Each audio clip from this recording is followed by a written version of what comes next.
Swimming star Siobhan Haughey grabs her personal second gold, Hong Kong's fifth International Games women's 100-meter freestyle event.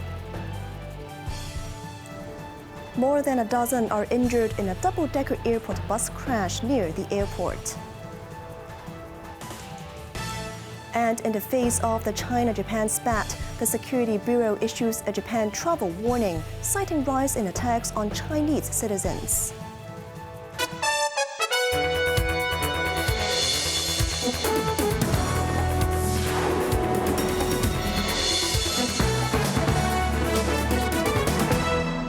Good evening, you're watching Cable News. I'm Cheryl Yun.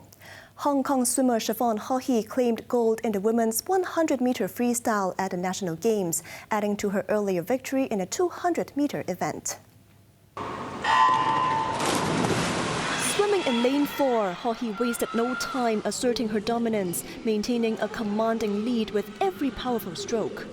The 28-year-old Olympic silver medalist, making her debut at this year's Games, had already secured victory in the 200 meters freestyle on Thursday.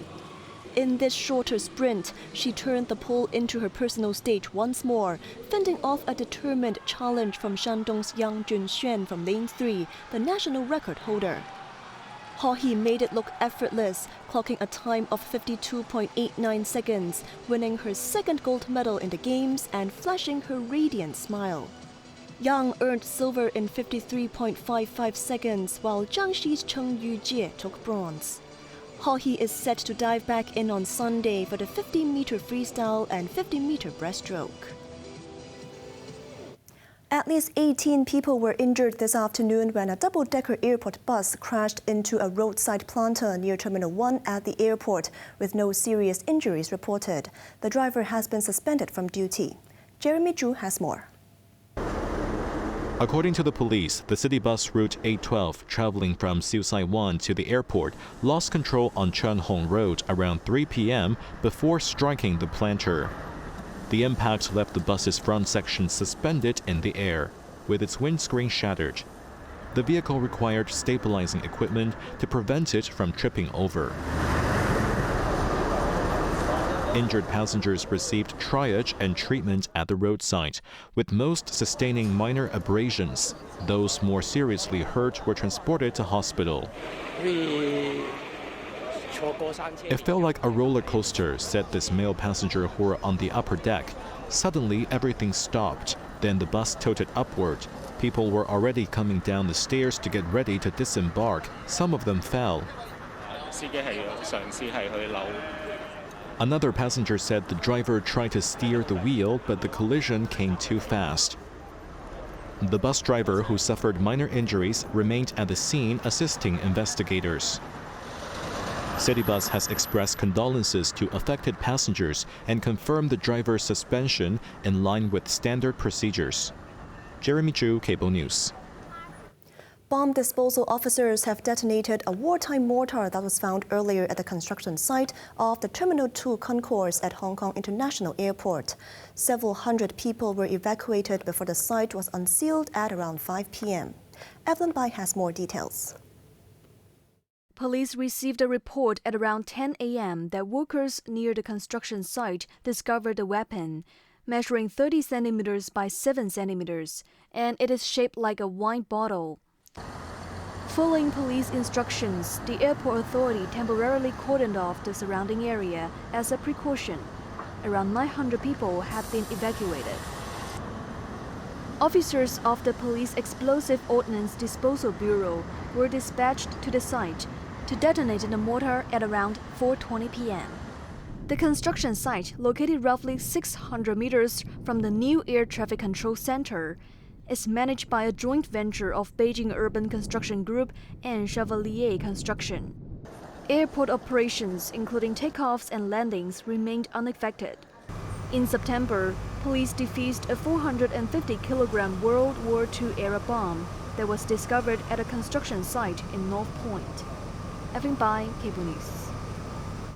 Tensions are escalating between China and Japan after Beijing urged its nationals to avoid traveling to Japan, citing significant risks linked to comments made by Japanese Prime Minister Sanae Takaichi on Taiwan. In response, some mainland airlines have announced refund or rescheduling for citizens who have bought tickets to Japan.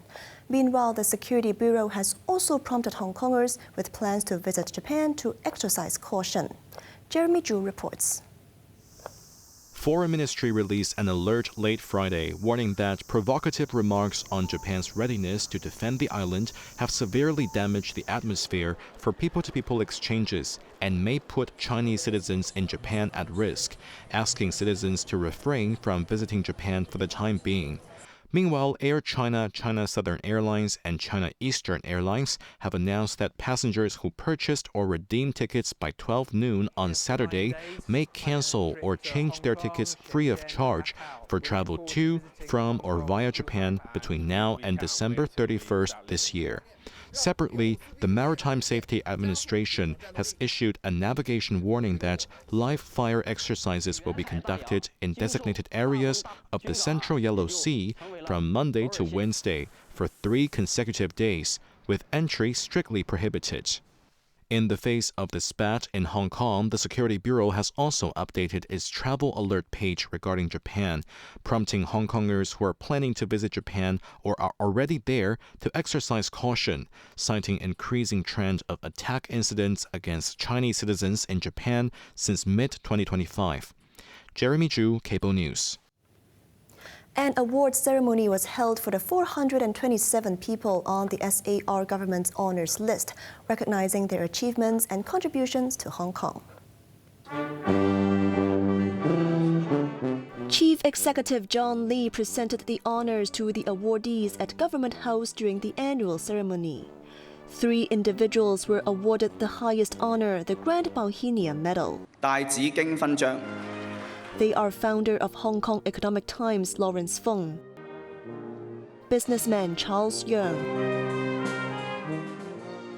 and former Hospital Authority Chairman Zhang Leong. 20 individuals were awarded the Gold Bauhinia Star, while 29 received the Silver Bauhinia Star and 46 the Bronze Bauhinia Star. 2 citizens were awarded the Medal for Bravery Bronze for their heroic acts during the deadly New Lucky House fire in Jordan, where they rescued multiple trapped residents. Meanwhile, Carson Chan, former head of the Government Logistics Department, was originally on the list, but his award has been placed on hold pending an ongoing investigation into the department's procurement of bottled water for public services earlier this year. Hospital Authority Chief Executive Libby Lee said the expansion of family medicine clinic services is in the pipeline, with increased nighttime quotas in the new territories to ease the burden on overcrowded emergency departments. Evelyn Bai reports. Talking with iCable News, Lee announced that 1 more family medicine clinic in North Kwai Chung will offer night services, bringing the tally to 24 out of the 75 family medicine clinics currently in operation.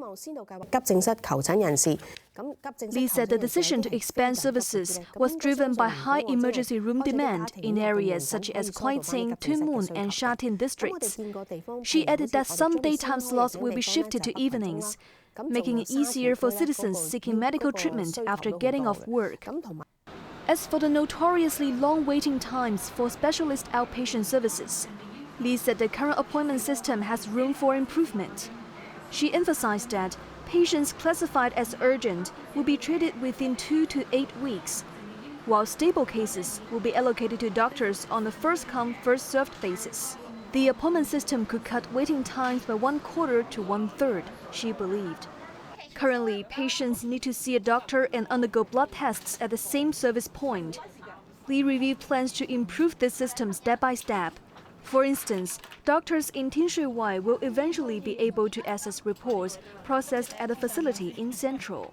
With the authority exploring a more contribution, more gain concept, Lee said consultations are ongoing regarding a range of performance indicators, with the ultimate goal of enhancing patient services. Evelyn Bai, Cable News. The United States is rolling back import levies on a host of agricultural goods, aiming at addressing consumer complaints about high grocery costs. Bess Leung reports.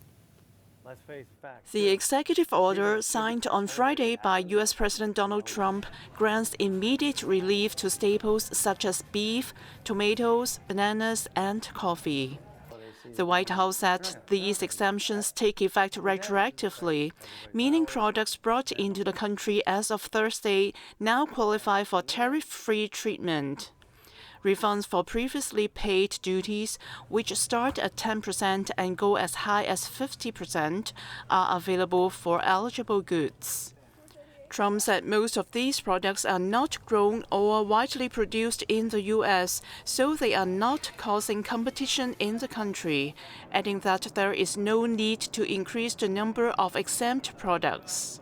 You've said that tariffs do not increase prices for consumers, but now you're lowering tariffs. I didn't say they don't. I say they may in some cases, but to a large extent they've been borne by the country. As an example, we have virtually no inflation, and yet we've taken in hundreds of billions of dollars. This marked a sharp reversal for Trump, who has long insisted that the sweeping import duties he imposed earlier this year are not fueling inflation. But consumer price figures are telling a different story, with September's data showing coffee prices surged nearly 20%, while steaks cost almost 17% more than a year ago, the biggest hike in some 3 years. A recent poll by The Guardian found a clear majority of Americans say their monthly costs have risen by between $100 and $749. Bess Leung, Cable News. On to the weather now. Cloudy periods tonight and tomorrow morning. The minimum temperature will be around 23 degrees, becoming fine and dry during the day with a maximum temperature of about 27 degrees. That's our news tonight. I'm Cheryl Yun. Thanks for watching and good night.